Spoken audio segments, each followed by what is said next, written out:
was our second time to meet. Absolutely. Congratulations. So again, thank you, Fully Booked, for this opportunity to sit right beside the one and only international best-selling author, Kwan. I am so excited and a little bit nervous because I've always wanted to be a journalist, but I think I'm too old for that now. That's such so a lie. I'm happy to be the only blogger to be given this opportunity to have a one-on-one interview and a video interview with you. So It's a pleasure. You're the one and only spoiled mummy. Of course. So this is the last of your trilogy. We are promoting your last book, The Rich People Problems. And everything, all your books from Crazy Rich Asians to China Rich Girlfriend to now Rich People Problems, they're all international bestsellers. How do you feel about that? It's sort of unbelievable, quite frankly. You know, I never expected this to happen. I never even expected the first book to get published. So to now have done 3 books and to finish a trilogy, it's sort of been a dream come true. Wow. The fact that people want to keep reading my books. They don't want you to end it. Yeah, they don't want me to end it. Why are you ending it now? Like seriously, why is he ending the trilogy? I don't feel like I'm ending it. I feel like I'm taking a break from that. Okay. Because I feel like I really, number one, I don't want people to become bored and just do the expected thing. And I also don't want to be typecast as the guy that only writes about Crazy Rich Asians. You know, I really want to expand my stories and expand the themes I cover. Your titles more or less sound the same. So Crazy Rich Asians, China Rich Girlfriend, Rich People Problems. Is there a reason why you actually came up with these 3-word combinations that are very descriptive of what the book is all about? I just felt that would make for, you know, because they're part of a trilogy. I wanted each of them to sort of be different and distinct enough, but also you know what you're going to get, and you know it's part of this crazy rich, you know, universe, put it this way. And I know. So your first book came out in 2013, but when did you actually write that? And how long did it take for you to write that book, compared to the second and the third one? The first book I began writing in 2010. Okay. And then it took me about 1.5 years to write it. And then it got published in 2013. Okay. And then almost immediately, you know, based on the first book being such a hit, they commissioned me to do the second book. Oh, okay. So you didn't have a plan yet to write the second book? I knew I wanted to, but I didn't know if people would want to read it, and whether my publisher would want me to write it. How the first book will come out. Exactly. So the second book took you how long to write? It took me about a year. About a year. And then the third book? The third book took me about 9 months. Wow. So it's now quicker. Yeah. Quicker so it kept turnover. ramping up because based on just how busy I got and how the movies started getting in you know, happening. So I had to juggle so many things, but so less and less time to make it to the finish line. So does this mean we are going to expect another book in 2019? Yeah, in less than 2 years? No more. Okay, not now, right? Not now. I've broken the cycle. Okay. Thank God. So, okay. Well, let's wait for what's next. We will get into that later on. But I also wanted to ask something a little bit more about yourself. Maybe this is something that not a lot of people have seen or have read about. So tell me more about who the real Kevin Kwan is. So I was born in Singapore and I grew up there till I was about 11 and a half. And then I moved to Texas and spent the next 10 years there. In Texas, and then moved to New York. I moved to New York when I was 21. Okay. So from age 11 onwards, you were actually living in the States. Yes. So do you actually consider yourself more American than Asian, more or than Singaporean? You know, I mean, it's a balance. Yeah. You know, I consider myself, by my roots, I'm Singaporean. You know, but I've lived all your life, most of my life in the U.S. But what made you actually decide that yes, I'm going to start talking or writing about the Crazy Rich Asians, knowing that your background, I mean, all your growing up years were spent in America? So what was that aha moment or that light bulb moment? And okay, you know what? I am American now, but I want to write about the Asians, and in this way. Yeah, it was gradual because you know I would go back to Asia very frequently. Every now and then. Yeah, every few years I would go. and I would come back to New York or even Texas. It began in Texas, you know, and I would tell my friends these crazy stories of what would happen when I would go back. Oh. Okay. And no one would believe me. Families with, you know, 18,000 maids in the house, things like that. And so I realized I was onto something. I think what makes Kevin Kwan's books really popular and well-read and well talked about these days is not only is your style of writing very good, but I think your stories are very original and authentic in a way, very authentic. And yet, you know, even though you talk about the crazy rich, extravagant lifestyles, it's still very relatable. Like anyone who reads it can actually relate to your characters. Yeah. And to the types of families. And to the types of families. The nosy they may mother-in-laws. not be that crazy rich, but you know, people can really see themselves in your characters. Yeah. Why do you think so? Or did you make that on purpose? I just, you know, I didn't really do it on purpose, but in writing these and in sharing them with the world, you know, I really came to realize that there is a universality to the stories that we tell ourselves. That every family is essentially the same family. Yeah. Well, people always say that truth is stranger than fiction. And I think I get that a lot from your books.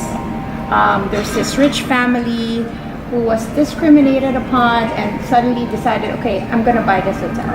I don't care. And then there's this rich lady who actually sent her arwana to a plastic surgeon in Singapore. Yeah. So these are all like really, you know, they seem like based from your imagination. Are they actually based from facts and real life? You've seen them yourself? I've seen them, or I've heard about them, or I've read about these stories. So they're not imagination. They're real. I don't have that. They're real. That great enough of imagination, really, quite frankly, to make up plastic surgery for a catfish. So that's in Singapore. Not even in Beverly Hills. That's in Singapore. It's really for these collectors who are obsessed with the arowana, and they're all over the world. All right. Well, let's talk about your movie. So, is shooting done? Shooting is done. Shooting was done about a month and a half ago. Nice. Wrapped. You know, they were shooting How on long location. was the whole? It was 2 months. Just 2 months. They were shooting in Malaysia and Singapore, and it was actually a long shoot. Why 2 months didn't is a you long shoot here in the Philippines? Well, in the first book, there were no scenes set in the Philippines. Okay. So we really wanted to be authentic to where we were. Okay, and so the you stuck to the storyline. story, right? Yeah. And let's talk about the actors. I'm sure a lot of you guys are waiting for me to ask this question. But yesterday, Kevin Kwan already revealed in Karen Davila's show that Chris Aquino is confirmed to be part of the movie. That's true. Double confirming. Double confirming. What is her role? Are you at liberty to actually I can't say anything more than the fact that she's in the movie. You met her during the shooting? I have not met her. Oh, you have not She met was shooting at a different time when I wasn't there. But you know of her, I'm sure. Oh yeah, definitely. Yeah. No, I wanted her to be in the movie. You wanted her to be She was my choice. Wow, must be a very special role. Yeah. Okay, I'm excited. But I know there's also another Filipino actor in the movie.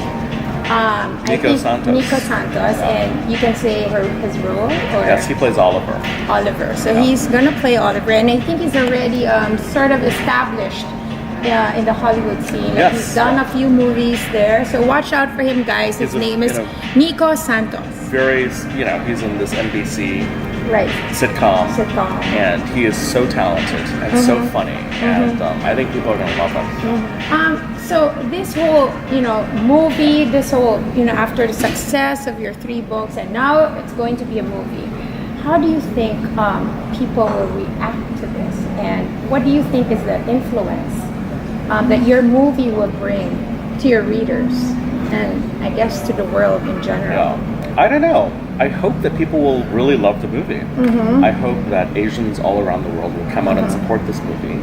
I think it's going to open a lot of doors for and really a lot show of Hollywood. Asian writers and actors. I hope so. You actually have Filipino friends way before you became the Kevin Kwan. Yeah, absolutely. Okay. Well, people in this country have been so welcoming to me in a way that they haven't been anywhere else on the planet. Really? Yes. For the record, did you hear that? Yeah. So I'm so grateful. Okay. What is it in particular that you love about this country, or the Filipinos in general? It's really the people, bottom line. The support I have here, the fact that people come out and see me, and they ask great questions, and they're so enthusiastic and excited about the books. It means a lot to me.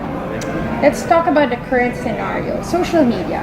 So what do you think this kind of world, this social media, how is it influencing you as a person, as an author, and your readers? I think it really depends on which territory you're in, but certainly in Asia, I get so much fan support and so much interaction. Comments, feedback exactly, on your I was looking at your Facebook yesterday. Filipino fans, yes. I do. Filipinos are number one. Exactly, and I love it. You're probably a crazy rich Asian now. Far from it. Is it? Far from it. So, but what is your craziest rich Asian experience so far now that you are the Kevin Kwan? I'm sure wherever you go, people invite you. Do you know what so I witnessed yesterday, which I have to say was such a crazy rich moment? What is that crazy? I was doing a book signing at Fully Booked Rockwell, and a maid arrived. She waited in line for hours to get books signed for her employers. In your case, now that you have this influence, how do you think you're going to take it a step higher in terms of, sharing, to the rest of the world your responsibility now? I just think I want to keep telling stories with my books, with my movies, with my TV shows. I just want to bring joy. Okay, one last question. Is there a good kind of spoiled and is there a bad kind of spoiled? I think there definitely is a good and a bad kind of spoiled. And you're the good kind of spoiled because you realize how lucky you are to be spoiled. Yeah. So I am a spoiled mommy because of my family who spoil me, who love me despite of my flaws. So they accept me for who I am. That's lovely. So in your book and in your movie, who are the spoiled mummies there? Oh, there's so many of them. There's a lot of them. Eleanor is a spoiled mummy. Eleanor, definitely. I can relate to her and to Astrid, of course. Su Yi, the grandmother, is the ultimate spoiled mummy. Yay! Those who haven't read the books, we are all excited to read and watch your movie. And we can't wait to see what's next for Kevin Kwan. You mentioned there will be a TV show coming soon. There will be a TV show coming soon. So if you need actors, Sounds if you need a spoiled mommy actor, look for me. So thank you, Kevin. Thank you for your really time. It's always been a pleasure talking to you and chatting with you. I hope you enjoy the rest of your stay here in Manila. Thank you. Alrighty. I will. Thank you. Okay.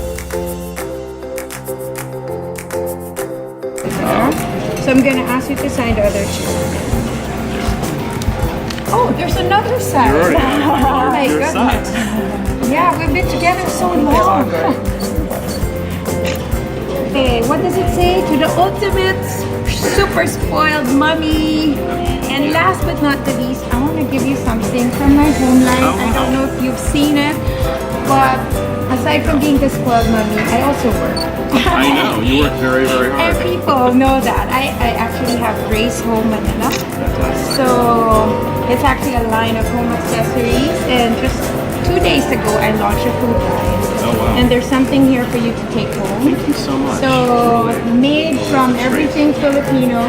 So I hope you like it. Thank you. Thank Really you. appreciate Thank you so this. much. Thank you.